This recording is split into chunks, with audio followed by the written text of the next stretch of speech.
Saudara-saudari yang dikasihi Tuhan, kesatuan orang-orang yang percaya adalah sesuatu hal yang teramat penting. Oleh karena itu, Yesus menaikkan doa kenabian jauh sebelum gereja melembaga, jauh sebelum gereja terpecah belah. Doa kenabian dipanjatkan Yesus karena Yesus menemukan akar keretakannya ada di dalam kehidupan persekutuan murid-murid Kristus.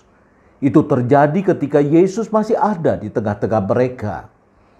Kalau ketika Yesus masih ada di tengah-tengah murid-murid dan mereka masih sibuk memperdebatkan siapa yang terbesar, siapa yang paling dekat, siapa yang paling penting, siapa yang paling utama, apalagi nanti ketika Yesus tidak hadir secara fisik di tengah-tengah murid-muridnya. Memperdebatkan siapa yang paling benar, siapa yang paling utama, siapa yang terhormat, itulah yang mewarnai perpecahan-perpecahan di sepanjang perjalanan gereja di muka bumi sampai saat ini.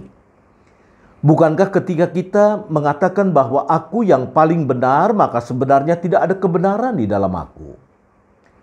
Ketika kita mengatakan aku yang paling utama, maka sebenarnya tidak ada yang istimewa di dalam aku.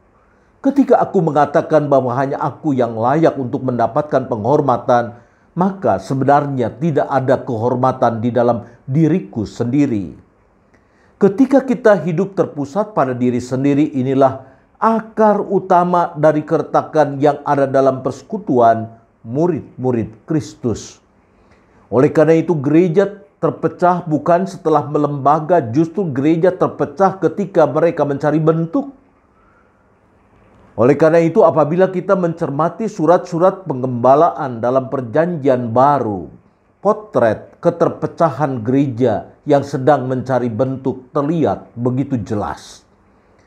Ada perpecahan karena faktor etnis, ada perpecahan oleh karena faktor falsafati, ada perpecahan karena faktor inkulturasi, ada perpecahan karena faktor ajaran.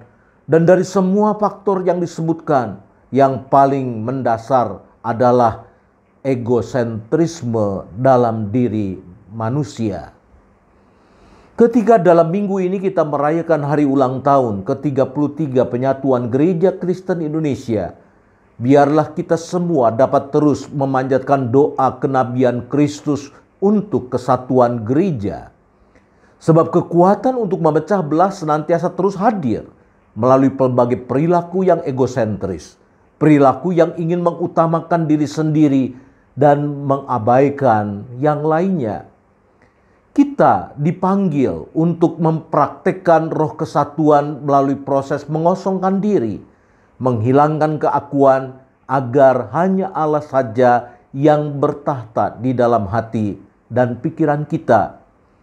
Sebagaimana Kristus yang walaupun dalam rupa Allah tidak menganggap kesetaraan dengan Allah sebagai milik yang harus dipertahankan, melainkan telah mengosongkan dirinya dan mengambil rupa seperti seorang hamba dan menjadi sama seperti manusia.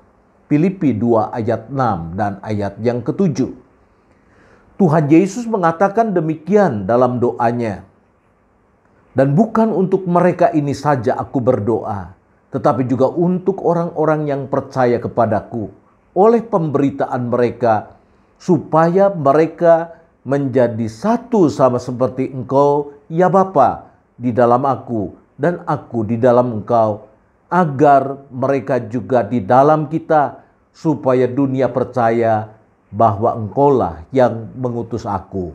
Yohanes 17 ayat 20 hingga ayat 21. Tuhan Yesus memberkati.